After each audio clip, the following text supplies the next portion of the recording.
Good morning. I will now call the June 13th budget hearing to order. I'll ask the clerk to please call the roll.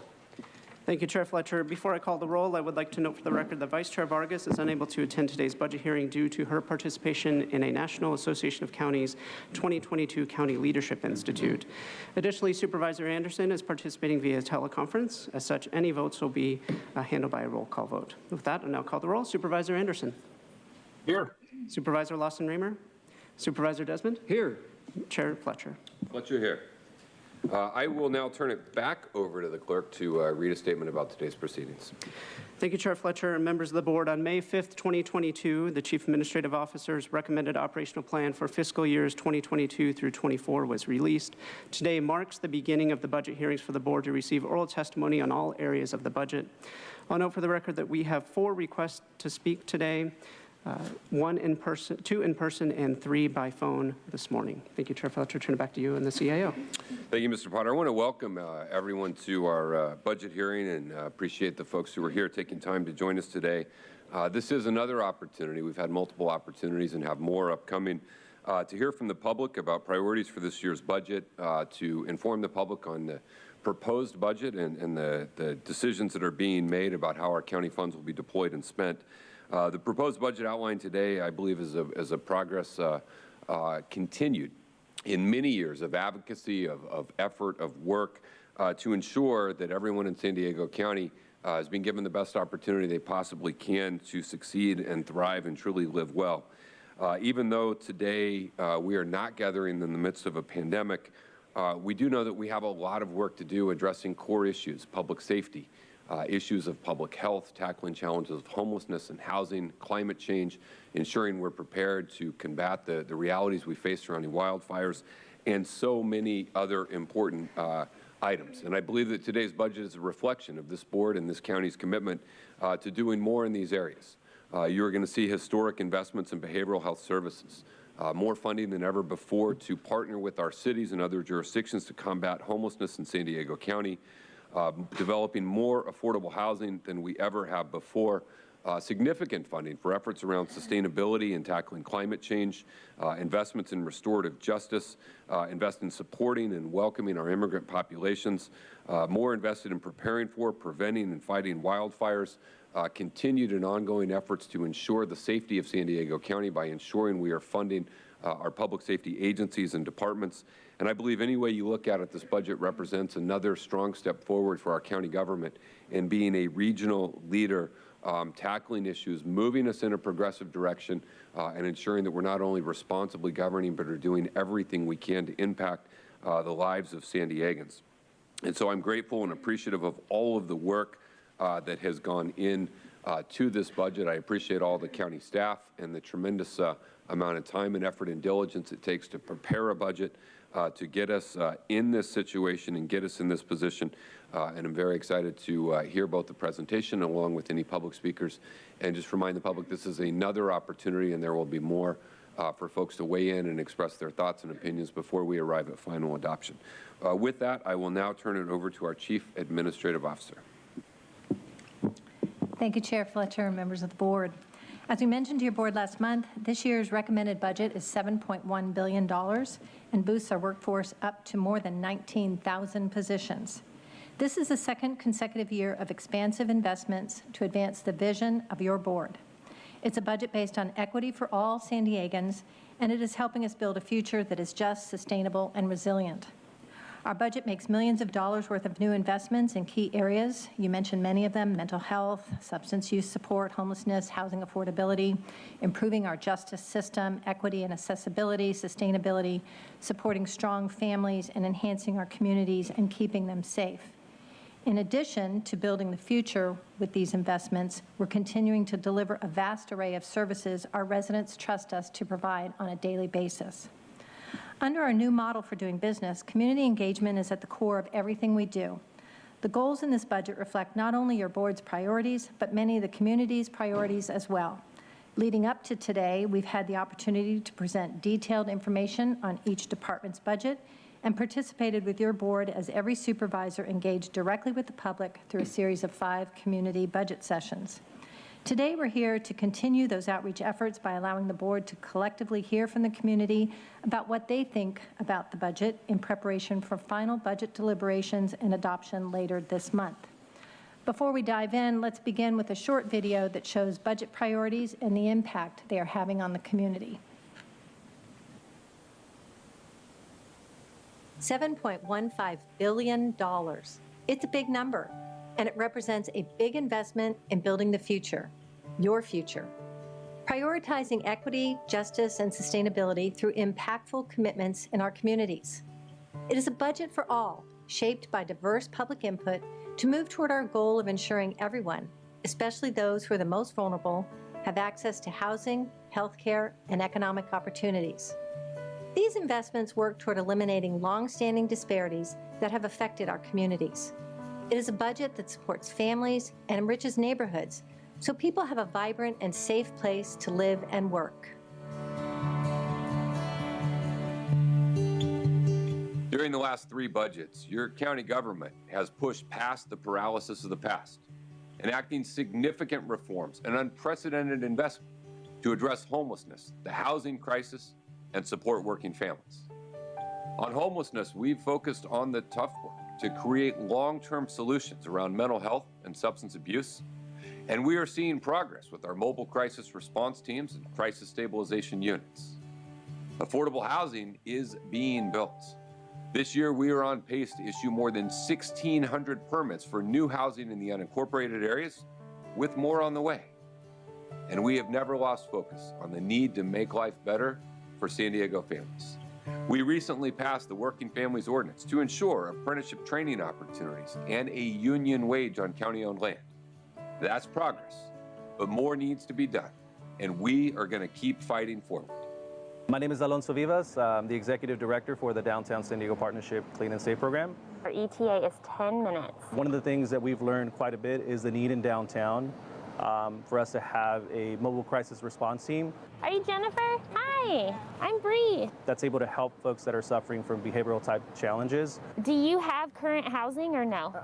And I know our community is very appreciative for the investment that they've made into our, not only the downtown area, but just the entire region. Are you hungry?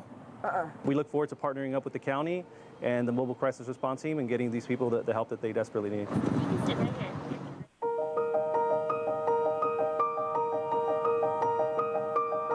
Through our efforts under COVID-19, we learned that by being data-driven policymakers, we were able to make effective change. It was, after all, data that resulted in the development of a pilot program that had a positive impact in mitigating the effects of COVID-19 in South County communities. We were then able to use the tools that made that pilot program successful to ensure that folks throughout our region received the services that they needed the most. I've always said, budgets should reflect our values and our priorities, which is why last year I was so proud to introduce the establishment of a budget equity assessment tool that will be applied to our county's annual budget with the vision of having a budget that works equitably for all. I am committed to ensuring that our county budget continues to be equity-minded using the Healthy Places Index and other evidence-based efforts, because the only way we can achieve economic prosperity to advance our vision of healthier and stronger communities is by placing equity at the forefront so that everyone, especially those most impacted, are able to thrive and not just survive. San Ysidro Health started in this community. We've been here for over 50 years. We started right here in San Ysidro. We have a lot of connections and trust with our population. When the pandemic hit, our community and underserved and minority communities were very disproportionately impacted by the pandemic, and that was due to pre-existing inequality. Our focus was through an equity lens. So in partnership with the county and partners like San Ysidro Health, we took that equity lens and focused the resources in the communities that had the most cases and the most impact, focusing testing access, focusing education, focusing vaccination. What that resulted in was an increased vaccination rate in the areas of the county most impacted, that reduced cases throughout the county, and that's a benefit both in saving lives in the communities most impacted, but also for the entire county of San Diego.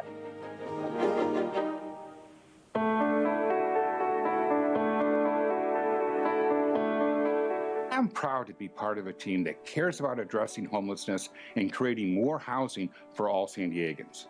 Together, we're moving forward with finding locations for emergency homeless shelters and safe parking lots.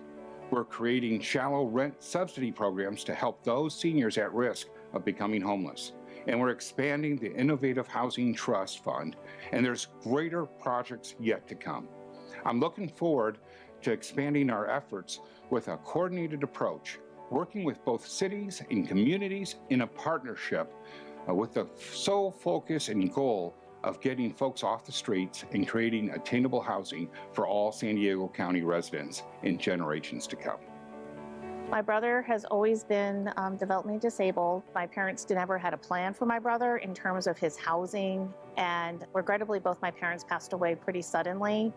I was basically had to become responsible for my brother and helping him find housing. He was living in a number of independent living facilities, boarding care facilities, and even just rented rooms from people's homes. I called the county supervisor's office and spoke to a representative who said, "We're here to help. Please explain to us your situation." They connected me with Villa de Vida. And this Villa de Vida facility in Poway is available for developmentally disabled adults. It's the first of its kind in San Diego County. And he applied, got on the wait list. 6-7 months later, got a call saying he had an apartment available for him. He is the happiest he's been in many, many years. All I can say is thank you. He's happy, I am happy, and my relationship with my brother is the best it's been in many, many years.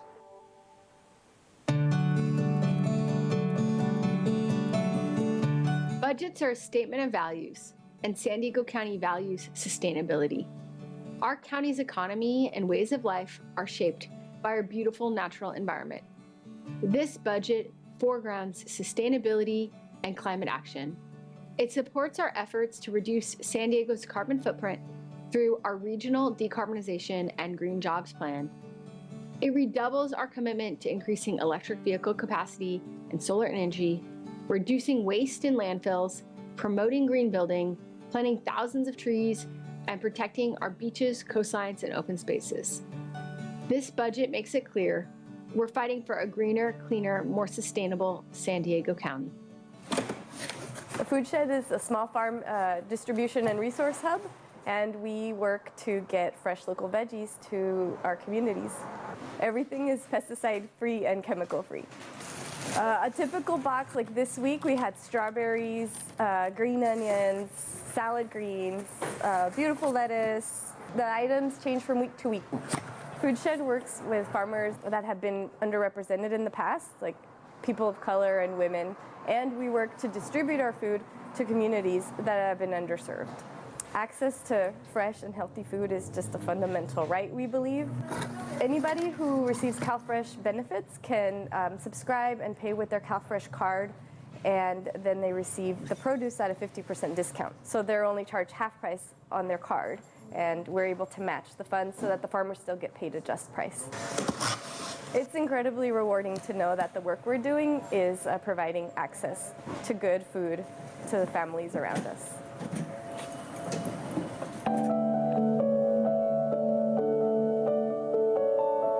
I think it is imperative that we give law enforcement and our public safety officers the tools they need to protect San Diego County.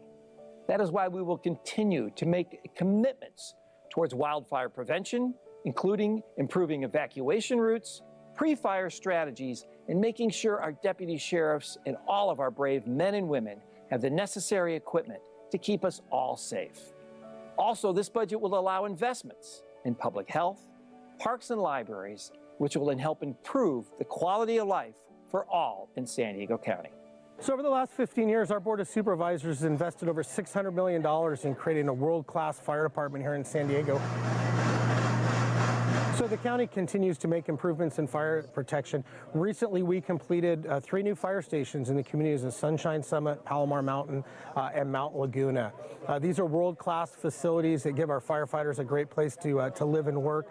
We're also making investments in new technology, new apparatus. The board just approved a new $16 million helicopter that's going to allow us to evaluate the ability to fly at night. And our focus is really on serving our communities, whether it be the construction of new fire stations, stations, expanding paramedic service across our service area, working with our most vulnerable populations on home hardening and community engagement. Recently, the efforts along roadside vegetation so we can evacuate during an emergency. You know, all of those efforts collectively are going to make our region a much safer place to live and enjoy. Together with you, the community, we are building the future. Learn more about the budget and how you can get involved.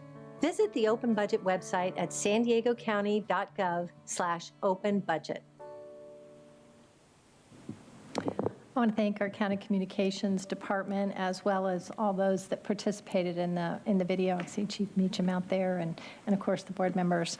It's an opportunity for us to show the public just a little bit of what we do every single day. So thank you all. In addition to hearing from the public today, though, we want everyone here to have a better understanding at a high level of what is in this recommended budget. So to do that, our Chief Financial Officer, Ebony Shelton, is joining us virtually. Ebony, go ahead and take it away. Thank you, Helen, and good morning, Chair Fletcher, members of the board, and members of the public who are joining us this morning. After we kicked off our budget season with the release of the budget document in early May, we had presentations from our departments for 2 days, and then subsequently had meetings in the community within each of the respective districts. And today is just one more day for the public to weigh in for our full board on the county's recommended operational plan. So during my time today, I'd like to briefly summarize the recommended operational plan and conclude with a discussion on the future. This year, the budget presented before you all is $7.15 billion, which is a 1% or $81 million decrease from the current year budget. This slight decrease in the budget is due to changes in one-time spending on capital as well as COVID-19 response activities. Overall, we see decreases in the Health and Human Services Agency, the capital program, and finance other, with increases in all other areas of the budget. And even though there's a budget decrease in the Health and Human Services Agency due to one-time reductions in pandemic-related costs, the county is still making long-term investments in mental health and substance use support, essential food and health services, and efforts to reduce homelessness and increase affordable housing. Budget increases in public safety are being driven primarily by justice reform efforts, increased victim services, and protecting immigrants' rights. In the Land Use and Environment Group, completion of one-time projects is offsetting much of this group's increasing budget, which is focused on sustainability and fighting climate change, among other projects to keep our communities safe.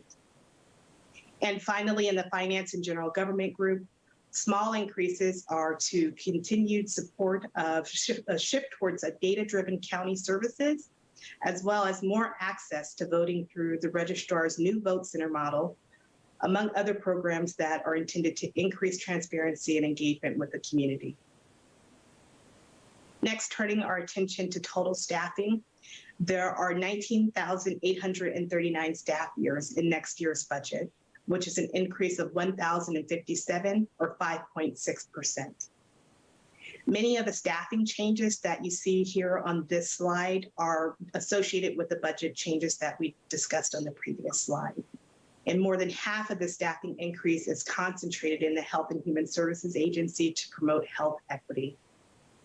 Public safety is increasing by 2% for justice reform and to enhance community safety. And the Land Use and Environment Group is growing by 9% to improve sustainability and community safety.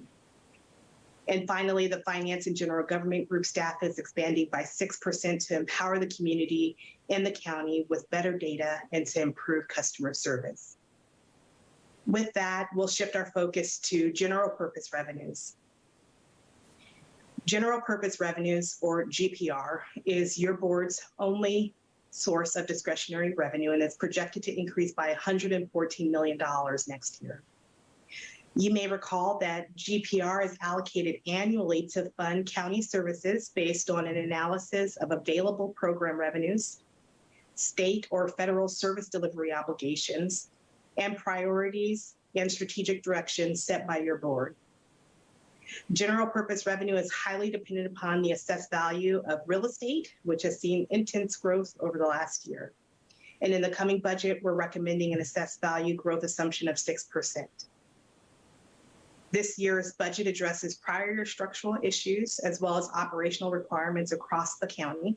And the budget also directs general purpose revenues to new priorities of your board while maintaining the county's long-term strategy to prepare for future labor, pension, as well as capital costs. With that as an overview, I'd like to spend a few moments touching on where we're going as a county and potential financial considerations along the way. Your board has laid the foundation for us to build the future with the community. And with this and last year's budget combined, we're clearly making significant investments towards your board's priorities. And the county team is excited to take on these new initiatives and deliver measurable outcomes for our communities.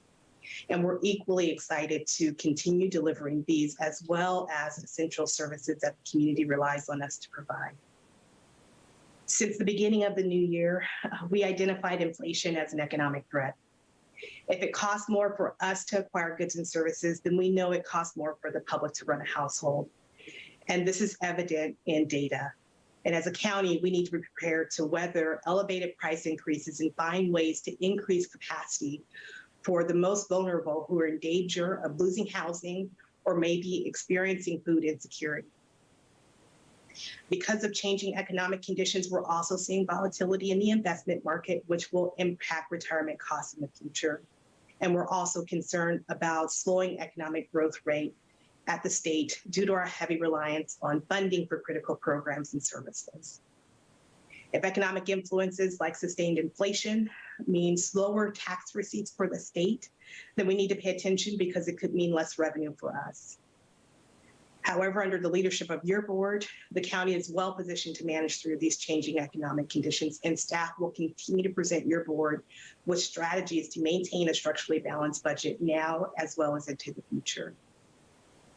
In closing, here are key dates for the rest of this budget cycle, and I'll note that the revised CAO recommended budget will be released next Friday, and after that, your board will deliberate and have the opportunity to adopt the budget on Tuesday, June 28th.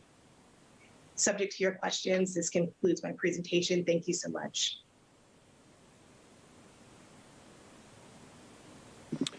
Thank you, Ebony, and everyone who was here. We also have county staff on hand from each of the departments for any questions board members may have. With that, let's hear from our public speakers on this item. Thank you, Chair Fletcher. We have 5 requests to speak at this time, 2 individuals in person and 3 requesting to speak by phone this morning. Any members of the public that requested to speak by phone, please dial into the conference line now using the instructions that were provided to you. We'll begin with the in-person speakers. As your name is called, please come forward and stand against the east wall under the murals until it is your turn to speak. I'd like to invite forward Courtney Baltiski and Audra. You'll have 2 minutes to address the board. Please begin by stating your name for the audio record.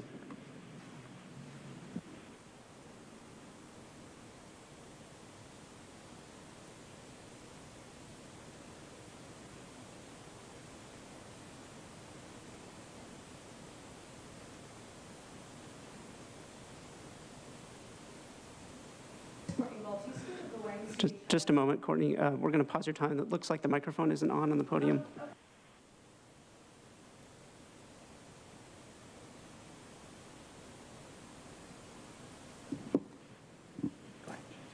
Test. Thank you very much. All right, we'll restart your time. Thank you. Good morning, honorable supervisors and staff. Thank you for an inclusive approach to help the community understand the budget and provide comment. My name is Courtney Baltiski with the YMCA Child Care Resource Service and the Children First Collective San Diego. We applaud and are thankful for a local government that feels urgency to support all children, families, and child care professionals. The unprecedented investment in families and providers with county emergency pandemic funding was a critical step forward and is appreciated. Despite this, 10% of our county's child care centers and 5% of our child care home-based providers have shuttered. Families continue to pay 40% of their income on child care for 2 children. Waiting lists for licensed slots and the state subsidy system are often called lists with no hope. What's more, we lack a significant system for mental and behavioral health for our 0 to 5-year-olds, with many parents waiting months for services when they know they need help. Providers who want to expand don't know where to start with so many municipal barriers and an impossible market. Many providers continue to make painfully low wages. But when you walk into a quality childcare and early learning space, all of the stress of these factors quiet. Kids are being led by compassionate adults. Curiosity in the space feels electric. You leave feeling safe, both personally safe after being surrounded by love, but also reassurance that our youngest community members are learning the values of equity, respect, responsibility, and caring. Together, we are doing more than ever before in spreading awareness of the childcare crisis, allowing all sectors and all county departments to understand their roles in the solutions. We look forward to exploring sustainable funding in years to come to support all to access affordable quality childcare. This will be a factor in how San Diego can recover economically, meet growth potential, and help all families thrive. Thank you. Next speaker, please. Hello, Audra. So, it's just sad because it seems like, the idea of what you guys want to do would be nice if you were actually doing it, but your whole agenda is part of the World Economic Forum agenda, the New World Order agenda, the Great Reset agenda. You know about that, Nathan. Don't pretend it's just a meeting. And you claim that you want equity in the county. That's impossible because all you guys do is leave a whole bunch of people out of, being able to redress their grievances or want to choose things for their own life.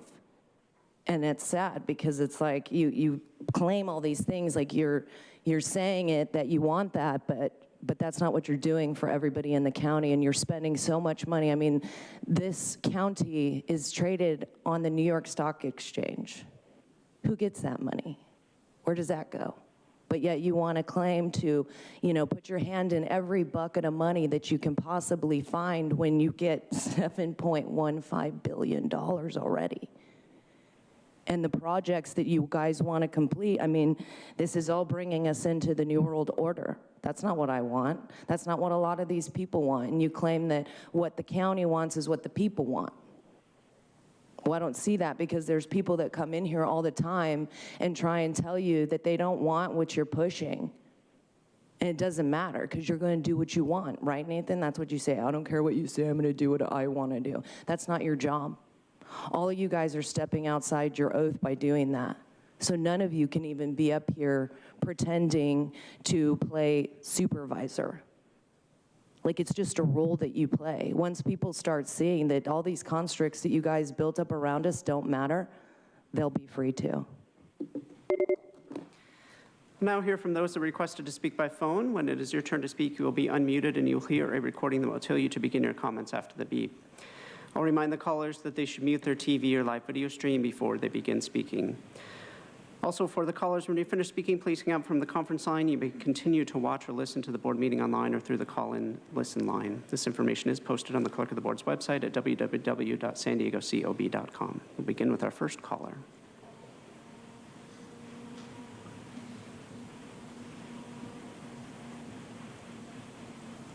Good morning, esteemed supervisors and staff. My name is Erin Hogeboom, and I am calling in today as a representative of both San Diego for Every Child and the Children First Collective San Diego. I'd first like to extend my sincerest gratitude to this board for being one of the first in our region to really hear from families and small business child care providers about their dreams and trials and being responsive to those stories. It's no surprise to share with all of you that San Diego families are struggling, continue to struggle in the wake of COVID-19, but really even prior to that. I know some of you have experienced this firsthand, whether it was the search for quality, affordable childcare or accessible resources for promoting healthy child development and caregiver peace of mind. Many families across our region remain on long wait lists that feel just like one more non-responsive element of a broken system. Yet we can't let these families fall through the cracks any longer. Their resilience is wavering, visible through the high levels of stress across our communities, including in children, which have long-term detriments when it comes to social determinants of health. Today, I urge each one of you to think about what we want our future of San Diego to look like and make that investment today. Invest in First 5 San Diego to ensure the continuation of and expansion of its evidence-based healthy development services, quality improvement programs for child care providers, service referrals that lead with cultural awareness, and more. We know conversations are happening around future local support for childcare in our region, and for that we are grateful. But let's start today in supporting what we know already works. We've repeatedly heard that budgets are a statement of values, so please show our region's children you value them and their futures by committing local dollars to First 5 San Diego. Thank you so much. Thank you. We'll now hear from the next caller.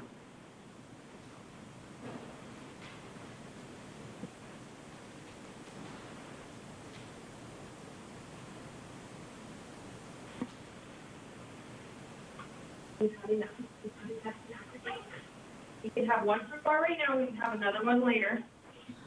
From the next caller, Dominique Norton, you are live. Please proceed. Let's do your tree. Let's go show them your tree. We'll come back to this caller.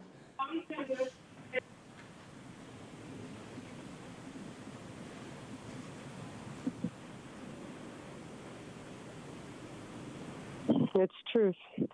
For fire protection, the budget plan describes strengthening wildfire protection by treating 8 fuel breaks. That's fine. But actually catching the arsonists who start most of the fires that often occur in the exact same locations would really help the situation California seems to be stuck in year-round.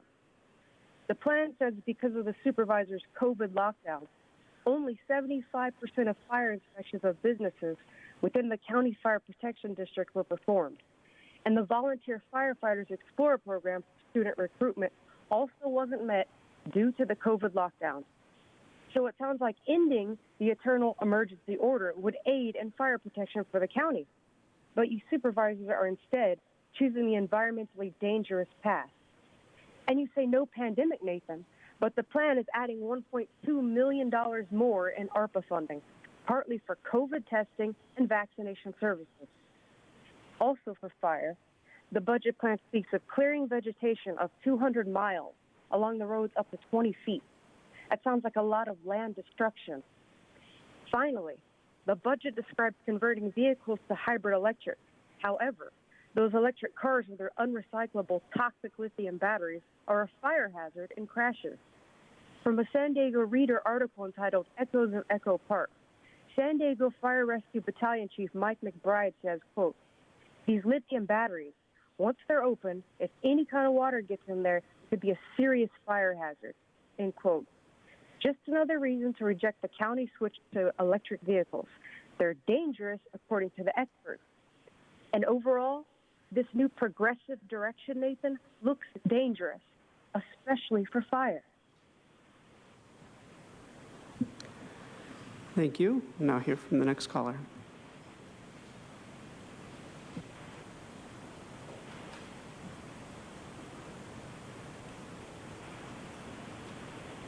Good morning, Board of Supervisors. This is Susie Murphy, the Executive Director of the San Diego Mountain Biking Association. I'd like to commend the board and the staff on all of their hard work on this open budget process. The resources and the process to give written and verbal comments is really commendable, so thank you for that. We stand in support of the budget recommendations for the Parks and Rec Department. We support specifically the staffing increases, the visions to increase the trails inventory, and particularly the development of the Alpine County Park. We continue to encourage the county to budget for progressing the public access plans and initiation of construction in places like the Sweetwater Loop Trail, Sycamore Gooden Ranch, Sage Hill, Boulder Oaks, and Rancho Lilac to provide more trails for more people who want to get outside and experience our amazing San Diego County. The effort to provide more trails and conserve habitat at the same time is a commendable effort, and we stand by ready to help. Thank you so much. Thank you. We'll now hear from the final caller.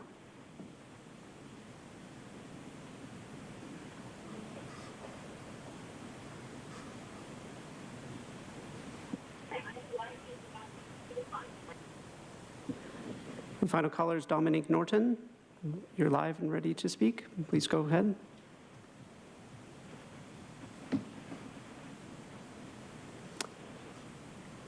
Dominique, your device might be muted.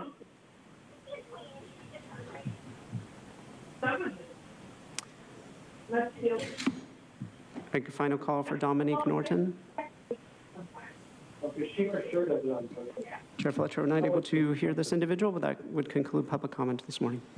All right, thank you. Let me ask my colleagues if they have any comments or questions. I know we've been through this a couple times and had a chance to provide some extensive comments and feedback.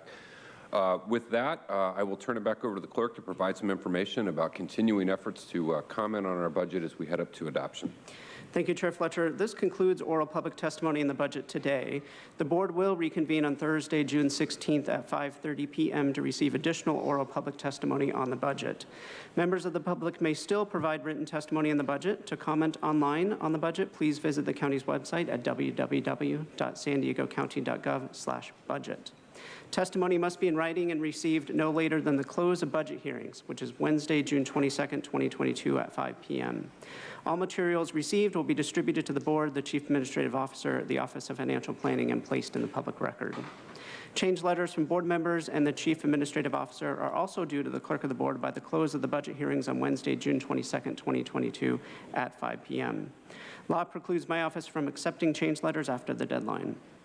All change letters received will be distributed to the board, the Chief Administrative Officer, and the Office of Financial Planning shortly after that 5 p.m. deadline. Budget deliberations and adoption are scheduled for Tuesday, June 28th, 2022. Thank you. I actually see Supervisor Anderson. Let me go to you, sir. Thank you so much. You know what? The staff did this budget for me last week. They did a fantastic job. Presenting budgets is dry at best, and you've done a fantastic job. So thank you so much. Thank you. Thank you, Supervisor Anderson. Again, thank you, everyone, for being here. We will now adjourn today's budget hearing until Thursday, June 16th at 5:30 p.m.